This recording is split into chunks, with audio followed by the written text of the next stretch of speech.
अगर आपने इस वीडियो के थंबनेल को देख के क्लिक किया है तो ये बात तो बिल्कुल क्लियर है कि अब आप एप्स्टीन फाइल के बारे में जानने नहीं आए हो। आप सिर्फ ये जानना चाह रहे हो कि आखिर इस फाइल में हमारे देश के प्राइम मिनिस्टर श्री नरेंद्र मोदी क्या कर रहे हैं, क्योंकि मैंने थंबनेल में उनकी और एप्स्टीन की इमेज साथ में लगा रखी है। तो अब मैं भी एप्स्टीन फाइल के बारे में बता के टाइम वेस्ट नहीं करूँगा और सीधा मुद्दे पर आता हूँ। तो सबसे पहले तो हम ये जानते हैं कि आखिर ये एप्स्टीन जो व्यक्ति था वे रियलिटी में किस पर्सनैलिटी का था, किस टाइप का था। तो उसके बारे में ऐसा बताया जाता है कि एप्स्टीन एक ऐसा व्यक्ति था जिसका संबंध वर्ल्ड के टॉप और रिचेस्ट व्यक्तियों के साथ था और वे वर्ल्ड के टॉप आदमियों में उठता बैठता था। और इतना ही नहीं, वे उनके लिए लड़कियां सप्लाई करता था, वे भी कम उम्र की 13 से 19 साल की लड़कियों को सप्लाई करता था और उनका यौन शोषण करता था।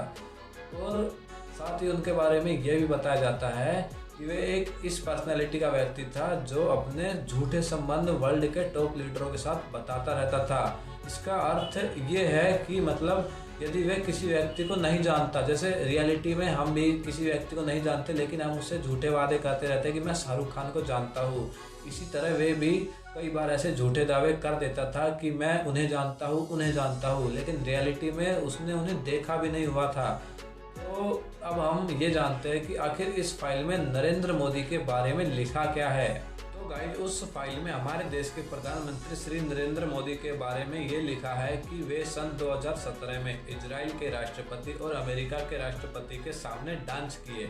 तो रियलिटी में इसका यह मतलब नहीं है कि वे सही में बसंती की तरह उनके सामने नाचे थे। रियलिटी में इसका कुछ और ही मतलब है जो हमें पढ़ के भी समझ में आ जा रहा है। लेकिन इससे ये नहीं कहा जा सकता कि वे भी इस एप्स्टीन कांड में थे या नहीं थे, क्योंकि एप्स्टीन ने बहुत से आदमियों का नाम ऐसे भी लिया हुआ है। तो इससे तो बिल्कुल क्लियर नहीं होता। लेकिन एक बात है जिससे कहा जा सकता है नहीं सारुण के यहाँ कुछ तो गड़बड़ है, जरूर कोई ना कोई गड़बड़।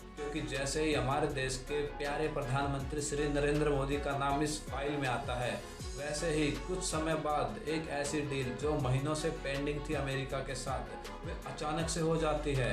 और इस डील के बाद अब अमेरिका की कंपनियां हमारे देश के एग्रीकल्चर सेक्टर में आसानी से आ जा सकती है और ट्रेड कर सकती है। तो अब इससे ये बात तो बिल्कुल क्लियर हो गई है कि नरेंद्र मोदी ने हमारे देश के किसानों को सीधा फांसी पर ही चढ़ा दिया है।